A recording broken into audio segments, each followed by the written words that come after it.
Spot টক বাংলায় সকলকে আমন্ত্রণ। আইপিএল শুরুর আগে বড় ধরনের ধাক্কা খেলো কেকেআর শিবিরে। তো বন্ধুরা, বড় ব্রেকিং নিউজ দিতে চলেছি কিন্তু তোমাদেরকে, যাকে বলে বিগ ব্লো। দুরন্ত ফাস্ট বোলার উমরান মালিক চোট পেয়ে আইপিএল থেকে রুল আউট হয়ে গেল। সত্যি বিশাল বড় ধরনের ক্ষতি। দেখো, উমরান এমনিতে 150 কিমি গতিতে বল করে, তার উপর ভারতীয় পেসার, সেক্ষেত্রে প্লেইং 11-এ খেলার 100% চান্স কিন্তু ছিল। সুতরাং কেকেআর এরকম একটা ফাস্ট বোলারকে হারানো বিশাল বড় মাপের ক্ষতি। কেকেআর টিম ম্যানেজমেন্ট অনেকটাই চিন্তিত। তবে ঘরোয়া ক্রিকেটে অভিজ্ঞ বোলার চেতন সাগারিয়াকে দলে নিয়েছে উমরানের রিপ্লেসমেন্ট হিসাবে। তো উমরানের জায়গায় কতটা ফিল আপ করবে সেটা কিন্তু সময়ই বলে দেবে। সানরাইজার্স হায়দ্রাবাদ টিমে কিন্তু উমরান মালিক 2021 থেকে 2024 সাল পর্যন্ত খেলেছে। গতির আগুনে কিন্তু ঝলসে দিয়েছিল। 2022 সালের আইপিএলে করেছিলেন 157 কিমির বল। তারপর থেকে কিন্তু সবসময় তিনি হাইলাইটে ছিলেন। তো উমরান মালিক ন্যাশনাল টিমেও কিন্তু সুযোগ পেয়েছিল, কয়েকটা ম্যাচও খেলেছিল ইন্ডিয়ার হয়ে।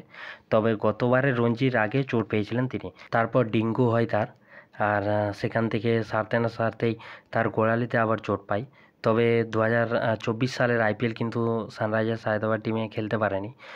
সেই কারণেই কিন্তু হায়দ্রাবাদ তাকে দলে রাখেনি, রিটেনশন করেনি অবশ্য। তো সেক্ষেত্রে কেকেআর 75 লাখ টাকায় মেগা অকশনে কেকেআর 75 লাখ টাকায় উমরান মালিককে কিন্তু দলে নিয়েছিল।